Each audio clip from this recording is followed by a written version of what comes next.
Hello and welcome to our presentation for the exhibit Good Evening, Veronica Tyler. This exhibit was created by us for our class Curation in Cultural Institutions under the direction of Professor Angela Rogers Kukui as part of the Library and Information Sciences Master's Program at the University of Maryland, College Park. Our class broke into two focus teams. My name is Andy Weaver, and myself and my classmates Nick Durrott and Alina Ghosh were on the metadata team, and Rebecca Massey, Frank Fiore, and Anna Gormley were on the narrative team. This exhibit, built on the digital platform Omeka, explores the life and career of opera singer and Baltimore native Veronica Tyler. In this presentation, we'll cover our process of creating the exhibit from item selection and metadata formation to writing the narrative and inputting the digital images. We'll also talk about some of the challenges we faced and the impact that working on this exhibit has had on us. Before we begin speaking about the exhibit itself, we would like to take a moment to introduce Veronica Tyler and what made her career and life so special. A Baltimore native, Tyler was among the first Black students to attend the Peabody Conservatory as an opera singer, and was even later accepted to Juilliard. Throughout her career, she performed as a soprano on stages in New York City, Italy, and Moscow, receiving critical acclaim for her raw talent. Later on, Tyler also became a mentor and teacher to students across the country, including at her alma mater, the Peabody. Her teaching career centered around helping and guiding young musicians, particularly young musicians of color, at the start of their careers and creating the space for them to belong to. When designing the structure of our exhibit, we wanted to pay tribute to Tyler, not only in the items we present, but also in the flow of the exhibit. So we took inspiration from the structure of an opera, having our exhibit follow the form of a two-act production. We have the introduction, Act 1, intermission, Act 2, and finally, the coda. In Act 1, we detail the start of Veronica Tyler's career, following her natural talent that got her spot at the Peabody, the challenges she faced as a Black woman in the arts, and the rise of her career in New York City. In the intermission, we present her time abroad in Italy and Moscow, the people she met and became friends with, and the bond she made with other young up-and-coming artists. Act 2 presents her time as an associate professor at different universities, as well as her involvement in community concerts and productions. Here, we really wanted to showcase the ways in which Tyler helped young musicians find their footing and how committed she was to her own community. In the coda, we take a look at Veronica Tyler's later career and the legacy that she leaves. Now that we've spoken about our process for creating the structure of the exhibit, let's walk through the exhibit itself. The introduction page of our exhibit was kept very simple, with two black and white photos of Veronica Tyler, one from the 1960s and one from the 1990s, to show her involvement in the arts throughout her life. The narrative text in this section gives an overview of her life, work, and importance to the Baltimore fine arts community. In the first act of our exhibit, we explore Tyler's family history, her rise to fame among opera critics, her professional career, and some of the hardships she faced as a Black woman in this space. To formally introduce our audience to Veronica Tyler, we included a video of her performing in the Young People's Concerts, which, according to her family, was a personal favorite performance of hers. Also in this section, we included playbills that spoke to an important moment in her life, from her groundbreaking role in Porgy and Bess to the 1983 Macy's Flower Show. In the intermission, we wanted to highlight important figures that Veronica Tyler met throughout her career. These figures include the director of the Teatro La Fenice in Italy, Julius Riddell, the Pope Paul VI, and President Lyndon Johnson, whose wife Lady Bird was close with Tyler. Through a slideshow of images depicting Tyler among contemporary celebrities, both within and outside the operatic world, we hope to show just how far her career took her, how recognized she was for her talent, and how many barriers she broke. In the second act of our exhibit, we focused on Tyler's teaching career and her love for her local community. The page opens with a hand-drawn flyer for an evening at the opera at Morgan State University, which was performed by students under the direction and mentorship of Tyler. The documents chosen for this section of the exhibit show some of her teaching career, when she joined the Peabody Institute as faculty and her opera master classes through the Eubie Blake Cultural Center. This section also highlights other ways Tyler used her gifts to give back to her community, like performing at the African American Arts and Heritage Festival and local community theater programs. Through these documents, we also wanted to show how Tyler's faith and spirituality presented itself as an innate desire to help others, and what her impact on her community looked like for those involved in it. In the final section, the coda, we wanted to give newcomers to her legacy a final impression of Tyler as not just an incredible singer, but as a beloved mother and grandmother as well. The items here show Tyler's continued commitment to giving back to her community, the performances she gave through the early 2000s, and more. We also included a video of Tyler performing at a Young People's Concerts alumni reunion to give audiences a final example of her work, which is followed by the final image of our exhibit, of Veronica Tyler standing on stage, receiving flowers, with people applauding her in the background. Diving into the exhibit process, we began this process by selecting our items and crafting a narrative. Our team was presented with 84 digitized items, ranging from photos to playbills to her CV. Though we were only given a minimum of 12 items, we quickly realized that in order to describe the life of Veronica Tyler, we would need closer to 25 items. We began by identifying the major themes of her life and career, from her education in Baltimore to her international competitions to returning to her community. We sorted through playbills to find her personal favorite performances, as well as the performances that put her on the world stage. There were a lot of amazing materials to look through, and we had to make some difficult decisions about which items to include and which to exclude. Documents that didn't directly mention Tyler by name were left out in favor of those that could help give newcomers to her story insight into her life. And as we did our own research and grew to know Tyler better, we were better able to decide what aspects of her life were important for us to share. We felt it was important to include items that showed not only her material successes and critical acclaim, but also the items that showed how much she was adored by her family, her students, and her community. Now that we had a selection of items to work with, we began to craft the exhibit. To do so, we would need to fully understand Veronica Tyler's life and the context surrounding each item. The research to develop the narrative for the exhibition started early on in the project. As we examined each item, we also documented relevant information like dates, titles of productions, people's names, and more so that we could establish a timeline of Tyler's career as a performer and educator.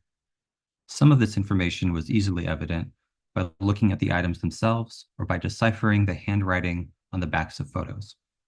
However, there were many items such as the Porgy and Bess playbills, photos of Tyler outside the Teatro de Fenice in Italy, and photo of Tyler as Delinda from Ariodante that required additional research to properly date or confirm the identity of people in the photos. Fortunately, we also found archived articles from newspapers such as the New York Times and Baltimore Afro-American that documented Tyler's performances and career achievements. These and other online sources informed our placement of the items and how we describe them within the narrative.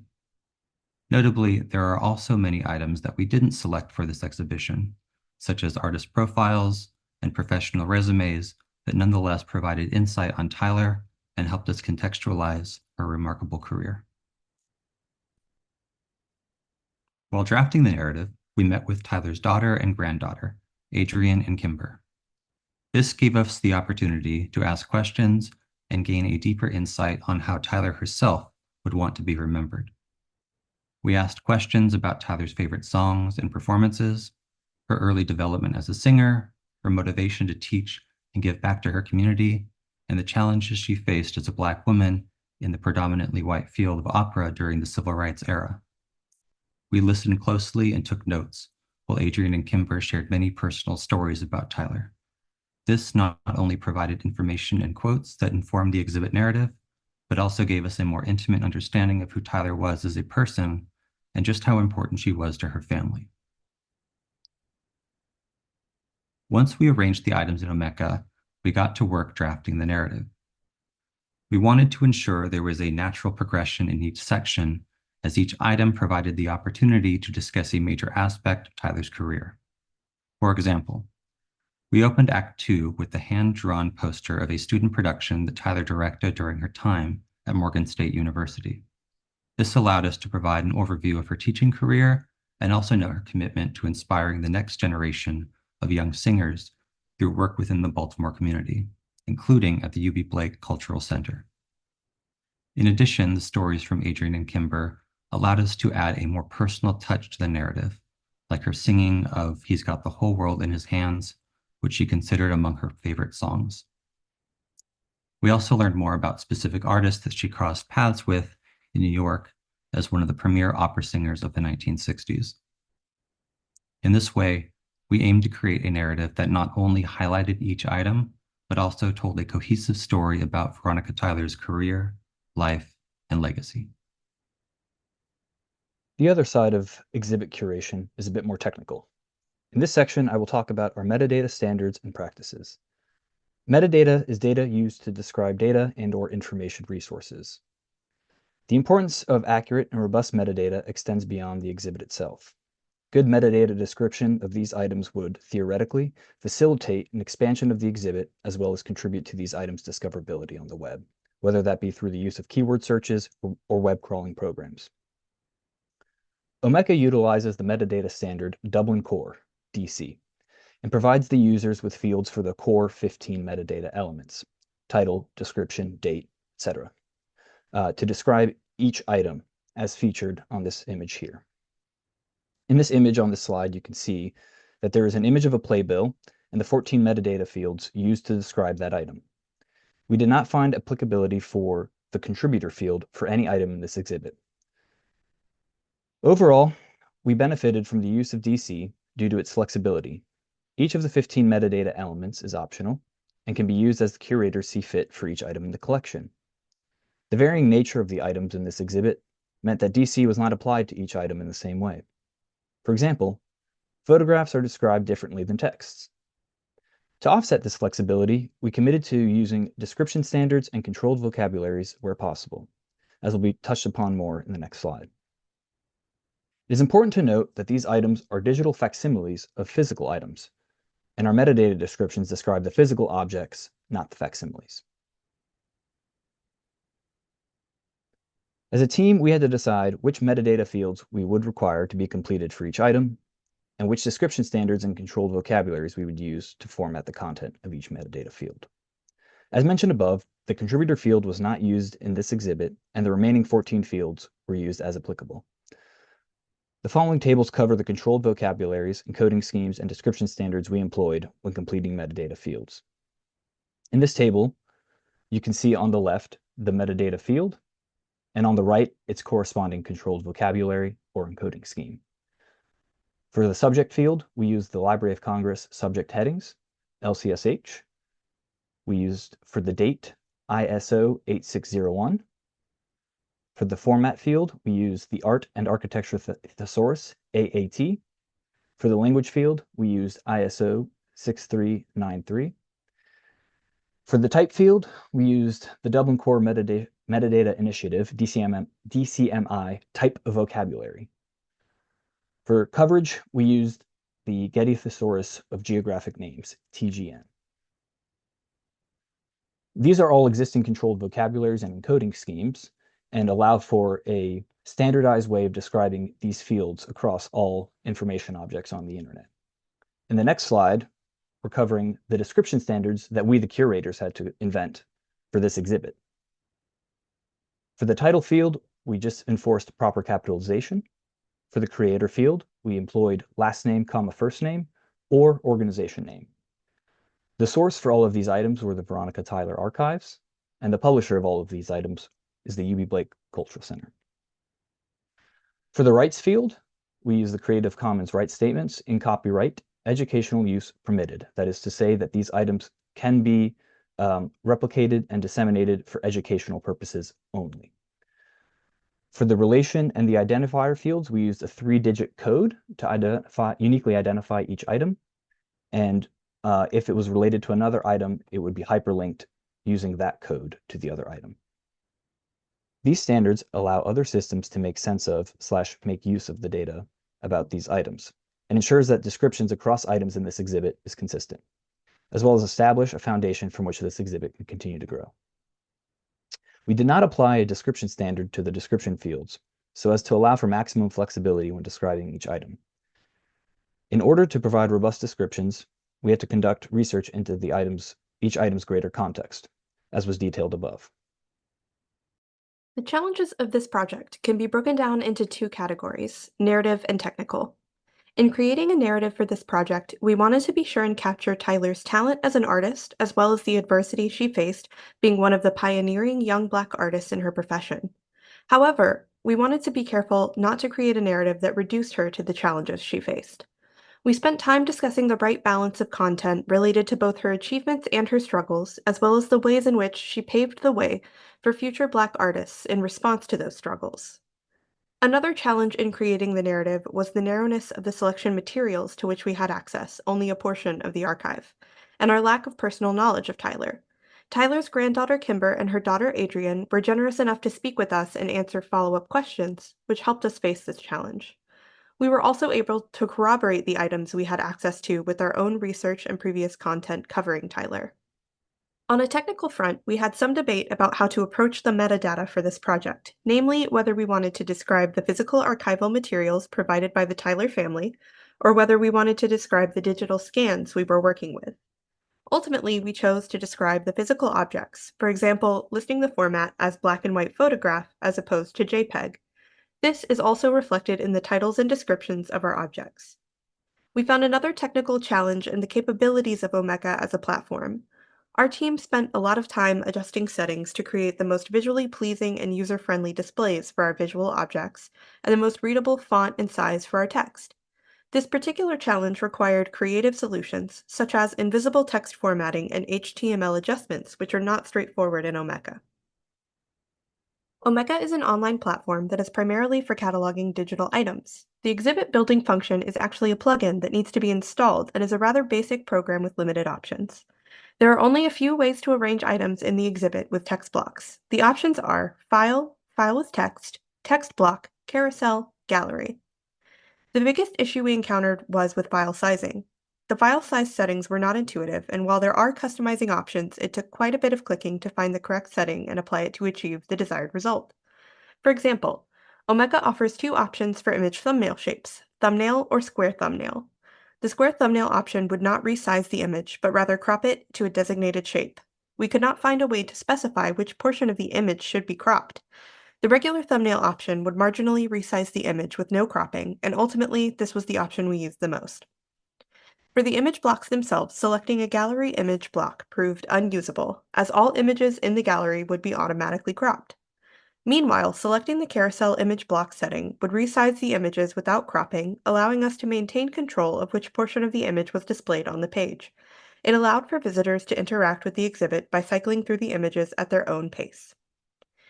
Image blocks were not the only area of difficulty. We also ran into complications with the text editor.